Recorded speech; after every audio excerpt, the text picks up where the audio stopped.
Event of wonder. It's great to see so many of you here. Today we're looking at the power of life and the meaning and purpose of Jesus' resurrection. So I'm going to invite John T up now as he comes to speak to us. Let's greet him in the usual way.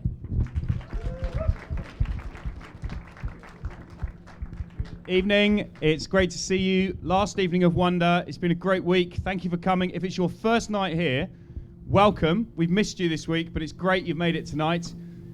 And we're going to think tonight about some big questions. And I want you to imagine you're being told a story and blah, blah, blah. There's someone and someone else. And there's a story. And then it ends.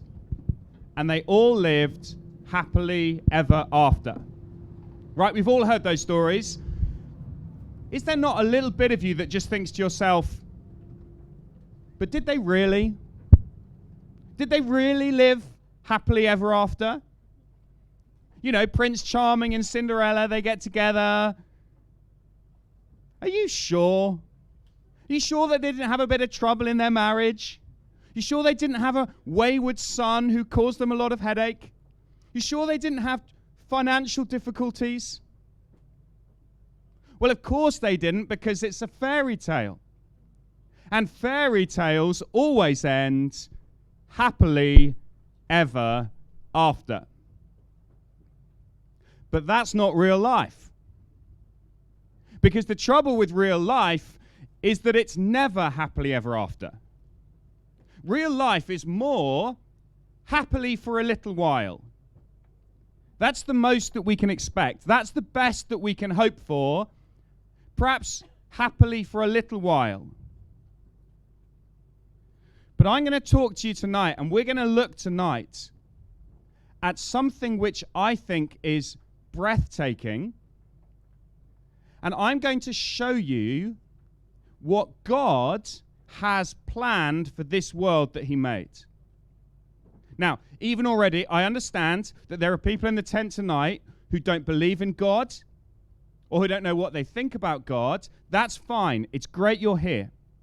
All I want to do tonight is I want you to set aside those questions about whether God exists. Just for tonight, I want you to let me show you what the Bible says is God's great plan for his world.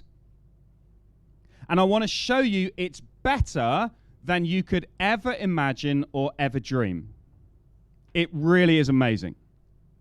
And let me just say, if you are a Christian here tonight, it's better than you've ever imagined or dreamed as well.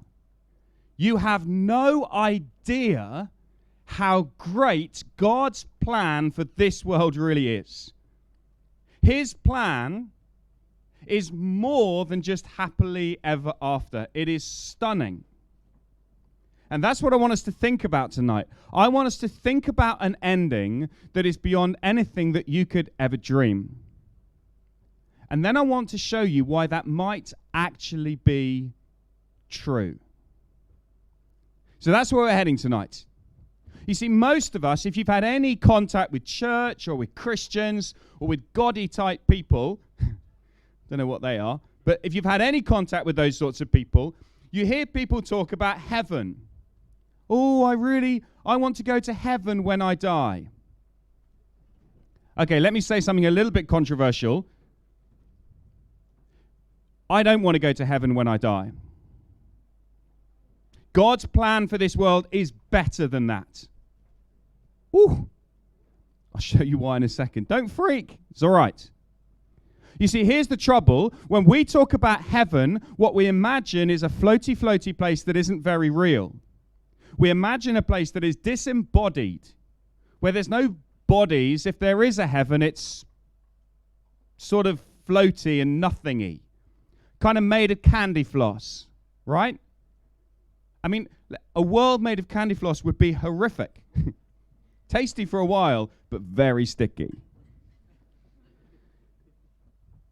So what is it that God says he's going to do in the future? What is it that God has in store that is better even than heaven? Let me show you. We're going to see some words. I'm going to put them up on the screen. These are words from the last book of the Bible. This is Revelation chapter 21. Here is God talking about his grand vision, his big plan for the future of his creation. Have a look what he says. Then I saw, okay, this is a man called John is writing this, and he has these visions from God. He's shown stuff by God that he writes down for us. Then I saw a new heaven and a new earth. For the first heaven and the first earth had passed away, and there was no longer any sea.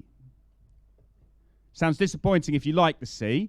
If you're a surfer, that sounds like bad news. But hang in there, it gets better.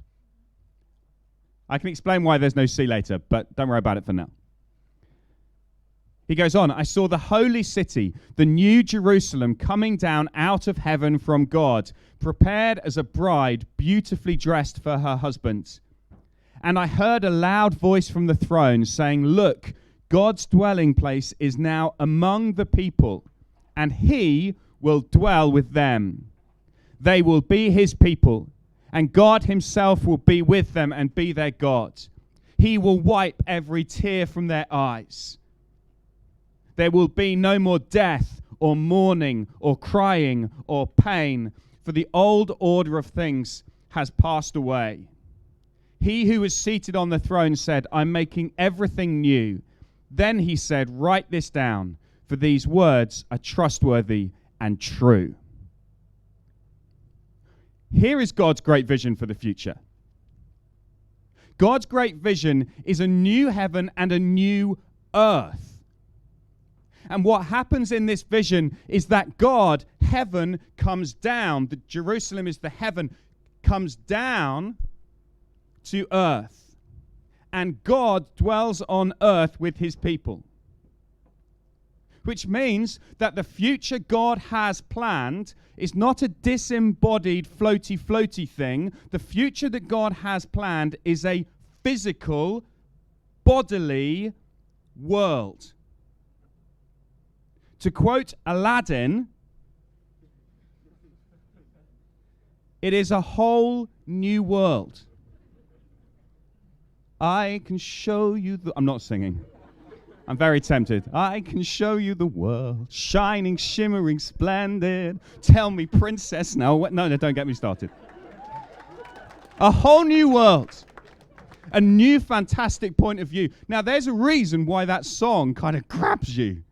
Does me anyway.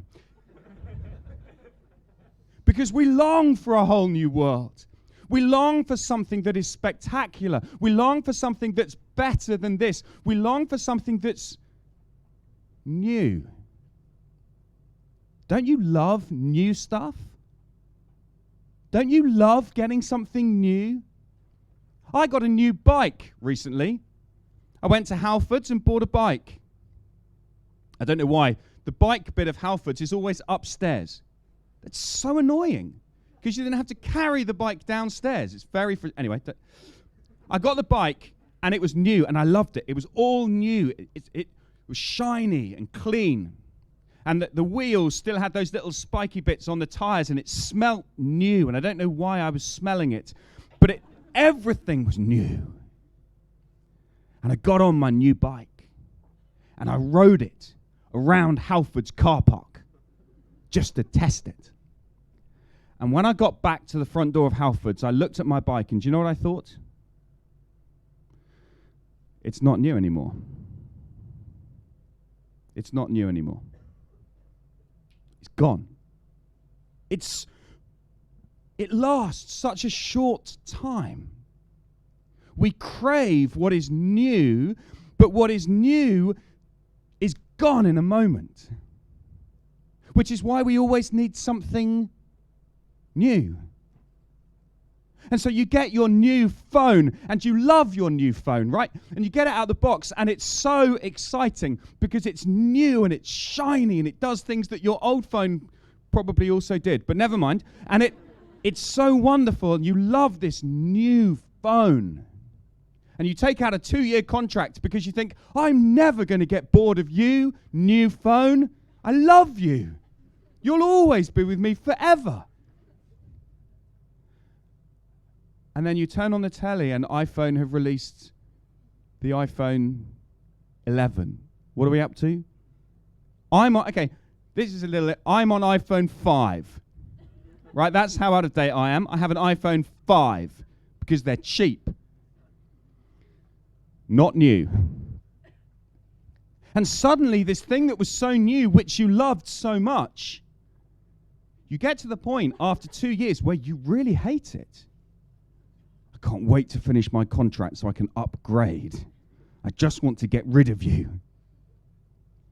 And newness doesn't last. We crave it, but it doesn't last. And we're always left unsatisfied because we're always longing for something new. We want the next thing. We want the next thing. And then we read of God's great plan for this world, and his plan is, see, I'm making everything new.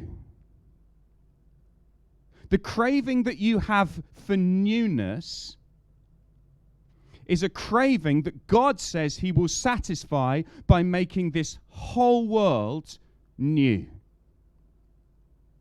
And not in a newness that fades, but in a newness that lasts forever. Now again, at this point, I'm not asking whether you believe it. I'm just showing you what the Bible says God's plan is for the future. I'm not asking if you believe it. I just want you to see it's an extraordinary promise. That God is going to take all the things that you love, all the things that are good about this world, and he's going to make them new. And he says you will enjoy a whole new world. That's his promise. So my hope as a Christian is not that when I die, my body will rot in the grave and I will float in a floaty, cloudy candy floss land forever. My hope as a Christian is that when I die, there will come a day when I will be raised to live in this new world that God has promised. This whole new world. And it will be a world that satisfies completely. A world where there is no old left. No more crying, no more pain, no more suffering, no more cancer. No more death. No more tears. No more funerals. I long for that. And God says that's what he's going to do. But here's the deal. That sounds like a fairy story, right? It's nice. John T., it's nice. It's nice if that makes you feel nice. But that's just a happily ever after fairy tale. Prince Charming and Cinderella do not live happily ever after. There is no happily ever after. John T., you just can't cope with the reality of life. When you're dead, you're dead. Get over it. I would agree with you except for one thing. I think it's already happened. I think something has happened in history that proves that this will happen. And if that thing happened, that thing will happen. So we better check out if that thing happened, because if that happened, this is not a fairy story. Follow with me. We need to rewind a bit. We're coming back to the whole new world. I'm not singing again, but we'll come back to it. I want you to see that we live in a world at the moment that is old. Remember, God says the old order of things has passed away and there will be a new world. What does he mean by the old? Here's the reality of the world we live in. We live in a world which is full of decay. That's the old world. Everything in our world is decaying. Right? You know that. The piece of fruit that you bought because you were trying to be healthy, which you intended to eat, you really did, but you just never got round to it. It doesn't look quite as good as it did when you bought it, right? It's rotting. Why? Because everything heads that direction. Do you realize we live in a world where everything goes from life to death? It all moves in that direction. One direction. Oh, it's so tempting. Everything moves in one direction. And just like their music, it is like death. Sorry if you like One Direction, but you need to hear the truth. So, everything moves from life to death. Everything. And that's true of us. That's true of my body. Right now, as I stand before you, I am decaying. I'm 43 years old. I cannot do what I used to do when I was 23. I'm not that old, but I'm beginning to feel it. I don't want to be too morbid, but in a very real sense, I'm dying right before your eyes. You are watching me tonight die. I'm doing it quite slowly.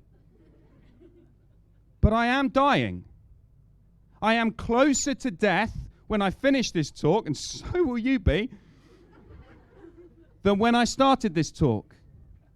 Do you understand? That is our reality. We live in a world where we're decaying, where our bodies are decaying. And it sucks. It's frustrating. It's hard. And we do all we can to ignore it. And mindfulness tells us that we should just embrace the moment. You've got to concentrate on the moment. Don't worry about the future because it's too scary. Concentrate on the moment. So I read an article the other day. I don't know why, but I read an article the other day about how to eat a raisin slowly. It's a technique in mindfulness that helps you to focus on the moment and to enjoy the moment of the raisin. I hate raisins. I don't even want to eat a raisin fast. But anyway.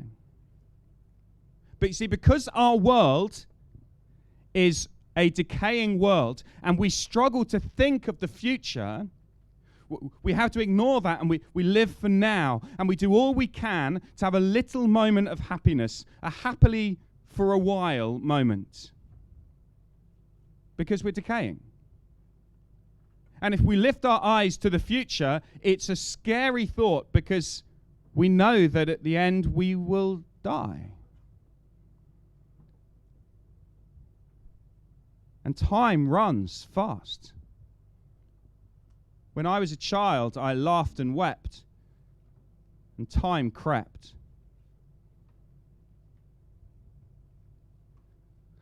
When I became a man, time ran. As I continued and onward grew, time flew.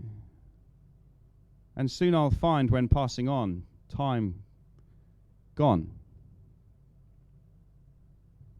It's the reality of the world we live in. And you may say to me, yeah, just get over it. That's the reality. Live with it. But I will say back to you, what if it's not? What if we were made for more? What if there is something within us? What if there is a bigger story? What if there is a bigger plan? You see, when you read the Bible, you discover that this world was not supposed to be a world of decay. It was supposed to be a world of life.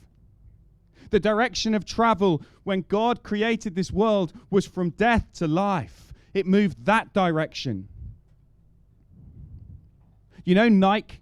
Of course you know Nike. It's like Nike. You know their logo, swoosh? That's the movement. From death to life. Oh, I nearly fell off the stage. I got so excited. Death to life. That's a much better shape. We like that shape. There's a reason that Nike didn't go for a droop. Tell you what, let's have a logo that goes, ew. Who wants a logo that does that? We want a logo that goes, whoosh. Because that's the movement. That's the movement that we love. That's the shape that we love. And yet, could it be that's because that's what you were designed for? You were created for life, not for death. Because you were made by a God who is a God of life. Could it be that that's why we love stories that go like that?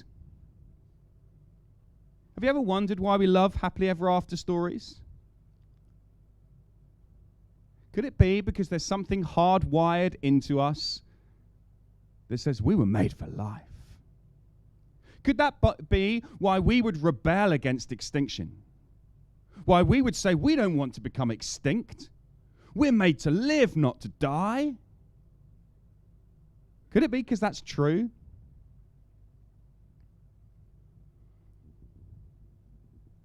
And yet here is the trouble. We're stuck now in this world where we decay. How did we get here? We got here because we turned away from the God of life. And so now we live in a world of death and decay. Okay. So how is God going to bring about this great plan? How is God going to make this world that is a world of decay, an old world, into a whole new world? How's he going to make this change? It's staggering. The story is staggering. This is the claim of the Bible. The claim of the Bible is that God entered our world of decay. So here is God. I mean, not literally, but just imagine. God is not like me. God does not have a body. My body limits me. It limits me in many ways. It limits where I can be. Because I'm here with you tonight, I cannot be with my family, putting my children to bed. Because I'm here with you tonight, there are things that I can't be doing.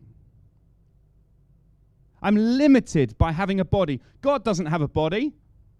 He's not limited at all. God is not decaying. God is the God of life. He's eternal. He lives forever. And then he made this amazing decision. The eternal God stepped down into our decaying world and took on a body. He became a tiny, wrinkly, little baby. God became a child. And the moment that that baby was born, he was decaying. He entered a decaying world. This is what Christians call the incarnation. Sounds like a poncy word, but actually it's very easy. You ever had chili con carne? This is how you remember this. This is dead easy. You know what chili con carne literally means? Chili con with carne, meat.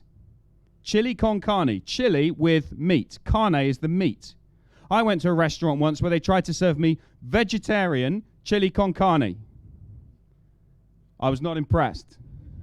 I'm like, this is not con carne. This is non-carne. So here is the point. Incarnation means that Jesus, this baby who was born, is God con carne. God with meat. God with flesh. That's what incarnation means. It means that God took on human flesh. Why would he do that? Why would God become a man? Because it was the only way he could save us. There is no other religion in the world. There is no other philosophy in the world. In fact, this idea that God would become a man is mocked and ridiculed and thought of as nonsense by every other major world religion. But Christians say, here is the stunning message of the Bible. God became a man. He took on human flesh, and he experienced what it was like to live in a decaying world, a frustrating world. He knew what it was like to get older. He knew what it was like to get tired. He knew what it was like to be hungry. He knew what it was like to be frustrated and limited. He experienced what it was like to live in a decaying world. And most supremely, he knew what it was to go to a cross and die. You see, Jesus, God become man, experienced life to death. He experienced our story, the old story, the story that our sin has brought into the world. Jesus experienced it. He went from life to death. And I'd love you just to turn now in these Uncover books. Grab one of these. Turn to page 86.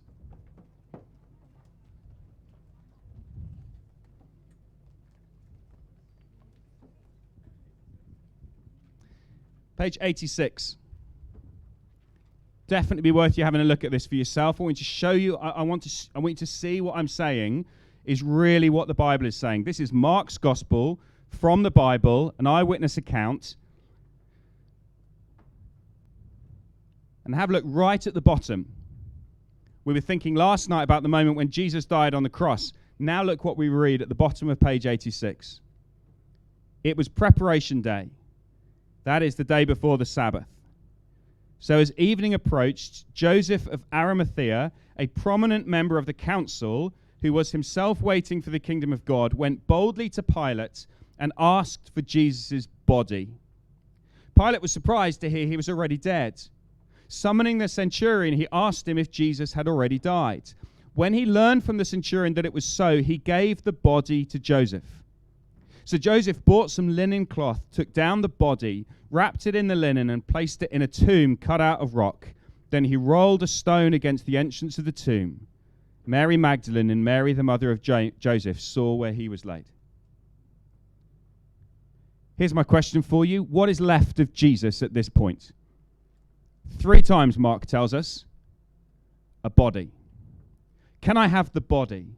They took down the body. I want you to imagine with me, here is Jesus nailed to a cross, nails through his hands and his feet. They had to go up to his lifeless corpse, pull out the nails. Can you picture his lifeless body slumping down and being lowered and laid in the dust of the ground? He's dead. Completely dead. And they wrapped him up and they placed him in a tomb. And then they rolled a whacking great stone over the entrance to the tomb. And that stone rolling over is like the end. And here finishes the story of Jesus, a good, wise, miracle worker who is now dead. Now remember what we've said.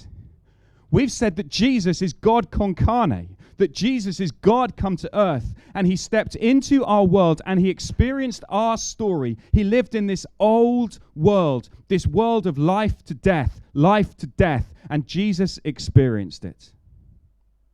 And you say, well, bully for him. So what? He experienced it. He died. I die. You die. Everyone dies. Until 3 days later. Look what Mark tells us happens next. When the Sabbath was over, Mary Magdalene, Mary the mother of James, and Salome bought spices so they might go to anoint Jesus' body. Very early on the first day of the week, just even there, can't you feel it? On the first day of the week, just after sunrise, something's about to happen. You know what it's like early in the morning on a new day.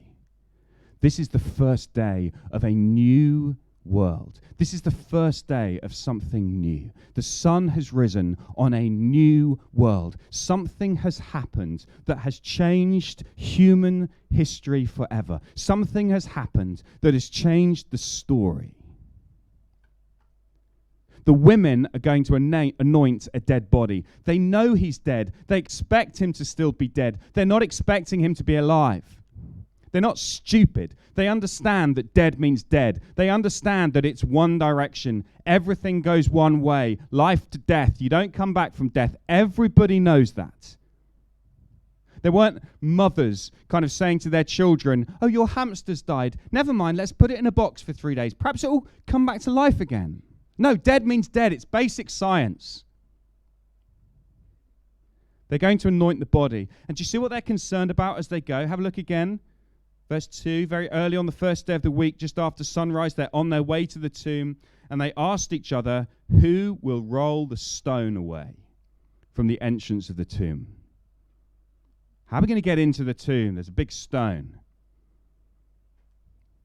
But when they looked up, they saw that the stone, which was very large, had been rolled away. Here's the first indication that Mark shows us. Could it possibly be the case that there is someone who can roll back the stone of death? Death, which crashed into place on Friday and said, this is the end, on Sunday, has been rolled away. Has death been reversed? Is it possible that for the first time in all of history, someone has gone from death to life? Is it possible that someone has changed the direction? Well, look at verse 5. As they entered the tomb, they saw a young man dressed in a white robe sitting on the right side, and they were alarmed. Don't be alarmed, he said. You're looking for Jesus the Nazarene who was crucified. He has risen. He is not here. See the place where they laid him. But go tell his disciples and Peter, he's going ahead of you into Galilee. There you will see him, just as he told you. Here is the central claim of humanity, that God con carne, Jesus, the man who is God, who lived our life, who walked our road, who followed our path from life to death, on the third day walked out of the tomb. Here is the God who smashes his way out of death. Death couldn't keep its hold on this one. Why? Well, because this one is God con carne. Because this one is God. And death on that morning lost its 100% record. Every other human being who's ever lived, death had its hold on them. And as Jesus died, death thought to itself, well, here comes another one. But then something happened. And death realized it was in a fight with this one. There's something different about this one. This one seems stronger. And Jesus, as he rolled back the stone, as he walked out of the tomb, defeated death. Death lost. That's amazing. Because if that is true, then it is possible for the old to be replaced with the new. It is possible for death to go to life. And here is the central claim of Christianity, the central claim of the Bible, the reason that I'm convinced that Jesus is King, the reason that I'm convinced that Jesus is the most important human being who's ever lived, because I am convinced that Jesus rose from the dead. I'm convinced that Jesus rolled the stone away and walked out of the tomb, never to die again. He wasn't just resuscitated. It's not like he came out of the tomb, had a few more years, then dead again. When Jesus walked out of the tomb, he was a whole new person. It was the same body, it was still his body, but it is now set free. No longer was it a body of decay. No longer it was a body that was getting older. It was a body that was made new. It was made just like it was always meant to be before we stuffed it up by sinning against God. Jesus walked out of the tomb. I think that is a historical fact that you can check out for yourself and you can work it out. And if Jesus rose from the dead, suddenly that brings God's big plan into sharp focus. Because if 2,000 years ago we got a little glimpse of death to life, that gives us confidence that God is going to do that again.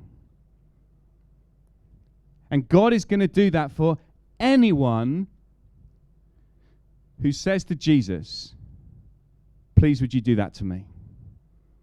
Please would you give me that life? You remember the swoosh? This is Jesus. Jesus goes from death to life. Now, it's interesting in our world, we do love resurrection. Let me just show you this for a second. You probably wouldn't call it this, but I think you love resurrection. This is why when there was a financial crisis, what do you think happened to lottery ticket sales? Right, they went up massively. Why, when we had less money, did we buy lottery ticket sales? Well, because the lottery promises you resurrection. Because the lottery promises that you can leave this old life and have a whole new life. That's resurrection. Why do thousands of people go and stand and humiliate themselves in front of Simon Cowell on X Factor? You know, they come up and they clearly can't sing, and they stand there and they go, I believe I can fly.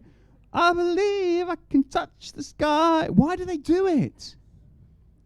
I tell you why. Because Simon Cowell has the power of resurrection.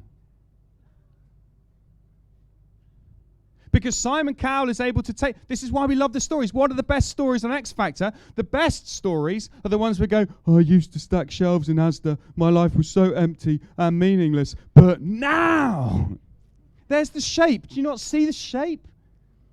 And that shape is everywhere. It's in all the stories that you love. Why do people emigrate and think, I'm going to go to Australia? Why? Because they think I can get a whole new life there. Why do people want to get a better job? Why do people leave their families to go and do something new? Because they think, my life is rubbish. I want something new. We long for resurrection.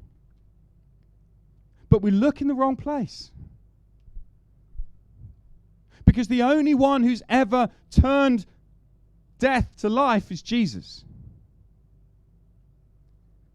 And he can do that for you. And the tragedy is that many of us, we live in this decaying world and we settle for it as if it's okay. A few years ago on BBC, there was a program called The Frozen Planet. As you can guess, it was about kind of the frozen bits of the planet. Novel. Anyway, my favorite bit was this caterpillar. It's called the woolly bear caterpillar. You know how caterpillars work? Right, it's pretty basic. Caterpillars eat some stuff. This is kind of very hungry caterpillar level of caterpillar knowledge. Caterpillars eat some stuff, make a little cocoon, then they become a beautiful butterfly, moth, that sort of thing. But in the Arctic, this little woolly bear caterpillar, it can't eat enough in one summer. It doesn't have enough time. So it munches some stuff, and then once it gets to winter, it crawls under a rock and it freezes solid. Completely solid. Its blood freezes, its gut, everything freezes.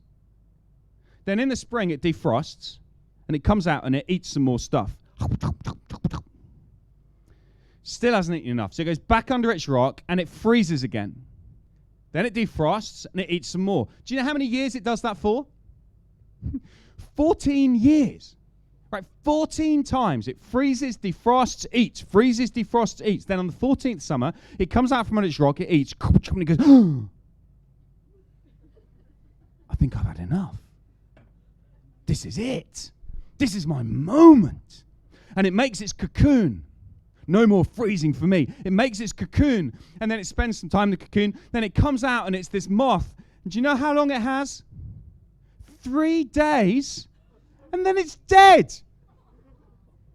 And in that time, it's got to find a mate, take her out for dinner, have some babies. Right, 3 days. You got 14 years of eating and freezing and defrosting for 3 days, and then it's dead. I remember watching that thinking, that's tragic. And do you know what? That is how millions of people in our world live. Getting as much as they can, jump, for this moment when they think they're going to be happy, this moment when they're going to have everything and it's all going to be okay, and when you finally get there, it's gone. You were made for more than that. You were made for more than decay. You were made for more than death. There's a God in heaven who loves you. He made you. You have sinned against him. That's why you're decaying. But he came in person into this world, God con carne. He walked your road for you. He went to death for you. And then he smashed out the grave so that he could give you life. And if you will take hold of him, he says, I will take you to a new world. I will take you to the world that I made for you. He's the God who makes everything new. This is such good news. Now, of course, the question is at the end of all this, well, is it true? I hope I've convinced you that it's good. This is better than this world that we live in at the moment. Is it true? That all hinges on whether Jesus rose from the dead. So tonight my simple question is for you is, do you think he rose? If you think Jesus rose from the dead, then I want to invite you tonight to take hold of that life which he offers you. You may say, well, I'm not entirely sure. I'm not entirely sure. Can I say you don't have to be entirely sure? Just like you don't have to be entirely sure to get on an aeroplane. Right, you know that, don't you? When I first got on an aeroplane, I was very doubtful it was going to fly. I was very skeptical of the whole thing. But I'd done a little bit of research and I discovered that others had flown on planes and survived. So I got on the plane. And it flew. I've flown a few times now and I'm more confident now than I was. That's how it works becoming a Christian. You don't have to be absolutely sure. You just have to say, I think I'm ready to get on the plane. Because this sounds good. I think I'm ready to admit that this life sucks. I've screwed up. But there seems to be a God who made me. He came in person. He died on a cross. He rose again. I think I want him. You don't have to be absolutely sure. You just have to be sure enough to get on the plane. And for some of you, I think tonight would be that night. For some of you, just get on the plane. This is how you get on the plane. You say to God, I'm sorry for ignoring you and stuffing up your world. I'm sorry. Thank you that you came in person to die on a cross. You walked my road. You took what I deserve. Thank you that you rose again. Please would you give me life? I'm going to pray that in a minute, and I'm going to invite you to pray it with me if you'd like to get on the plane. That is, if you'd like to become a Christian tonight, that's how you do it. Now, of course, for others of you, you say, no, I'm not ready to get on the plane. That's fine. You've got some more questions to ask. That's great. That's why the Christian Union are running the search next week. Come along. Ask your questions. But whatever you do, don't walk out of this tent and go, well, that's all stupid. I'm not listening to that. Because you might miss out on the greatest thing the world's ever seen. And if you refuse to come to Jesus for life, then you will experience death forever. God doesn't want that for you. He wants you to live. That's why he brought you to the tent tonight, so that you could hear this message. So what are you going to do with this? Here is the God who has power over death itself and who can promise you a future that is beyond your wildest dreams. Of course you're not absolutely sure. But are you sure enough to get on the plane? I'm going to lead us in prayer. This is the only time we've done this week, but it's the last night, and I want to give you a chance to do this. I'm just going to say exactly what I just said. I'm going to say, sorry to God, thank you, and please. So I invite you, if you want to do that with me, just echo what I say in your head. You don't have to say it out loud, just echo it in your head, and use these words as your own. It genuinely is that easy. And God gives you life. It's awesome. I don't know why you wouldn't want to do it. So let's go for it. I'm going to pray. You pray with me. And let's get on the plane. Let's pray. Heavenly Father,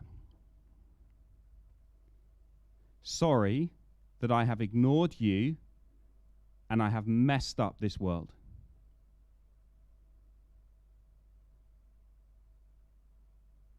Thank you that you came into this world and experienced death for me.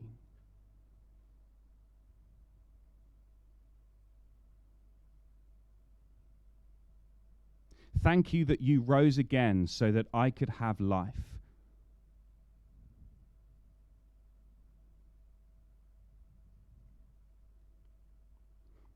Please, would you give me life? Amen. Now, look, if you prayed that, I want you to know tonight that God has heard your prayer and he has accepted you, and you are now living a life that is heading for his new world. We still live in a frustrating world. It's still decaying. God has not yet done his new work, but he will. And you know he will because Jesus rose. So if you prayed that prayer, please tell someone. Tell one of your friends you came with. Tell someone in a Wonder Jumper, come talk to me about it. We'd love to give you some stuff. We'd love to talk to you more about how you can live this. But it may be you've still got loads of questions. Well, come ask me. I'm going to hang around at the end. Come talk to me about these things.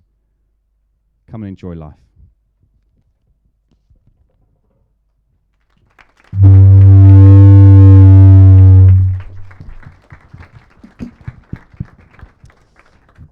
Hi guys. Yeah, so I'd just love to reiterate that point that if you have prayed that prayer, we'd love for you to tell us either through a feedback form, but ideally through the people you're sitting around, either someone in a Wonder Jumper, as Jonty said, or Jonty, either of us two, or the person that invited you. We'd love to help you work out for yourself what those first steps as a Christian look like. So we'd love for you to do that with us today.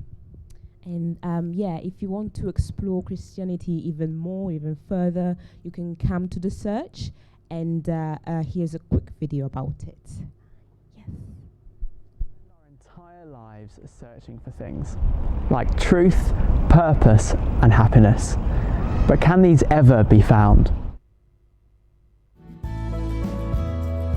The search is an opportunity for you to explore the claims of Christianity in an open, relaxed, and welcoming environment. It's a weekly meeting for anyone and will run on a Thursday evening at 5:30 to 6:30 p.m.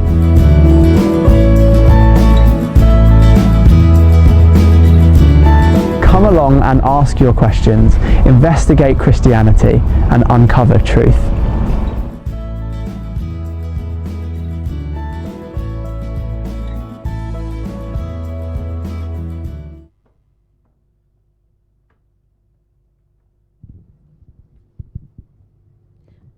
So if you want to know more about it, just grab a flyer.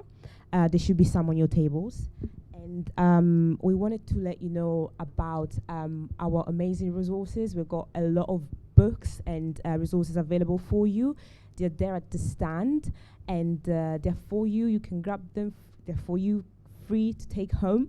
And we've also got these, which is called Uncover, which we use to look at the passage of the resurrection of Jesus. It's great because it just tells you the story of Jesus, who he is. And yes, you can ask some of us, members of the Christian unions, to just go through it with you. Once again, we'd love for you to tell us what you thought about this event and the entire week, and that's why you've got feedback forms on your tables. Please fill them out, tell us what you thought, and tick a box just to help us know where you're at, and leave some contact details if you'd like us to get in touch, and perhaps help you explore the claims of Christianity further. I guess this brings us to the end of our final event of Wonder. We hope you've enjoyed coming. Wonder is great because it gives you the opportunity to explore what Christianity is about, to hear the gospel of Jesus, the good news that he offers. But we also exist as a society to give you the opportunity to respond to that. That's why the search exists, and that's why we'd love for you to speak to people on your tables, to talk about what you've thought about, what you've heard this week, or even just this evening, so to give you the opportunity to respond to what Jesus offers you, and the new life that he offers as a gift. But for now, we thank you for coming this week or today. It's been great to see so many of you and to chat to you. Please do stick around to have a chat. Take resources, they're completely free. We hope they're to your benefit. And Warwick Christian Union will always exist. We still run events. So please do keep an eye out on Facebook and the like, or look out for flyers for future events. But it's been great to see you. We hope you have a great evening, and we'll see you all soon.